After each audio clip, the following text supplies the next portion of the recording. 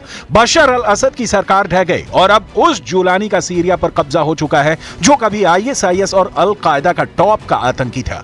और अब इजरायल तुर्की और अमेरिका के इशारों पर खेलना शुरू कर दिया है। नेतन्याहू ईरान के इस दावे की तरफ इशारा भी कर चुके हैं।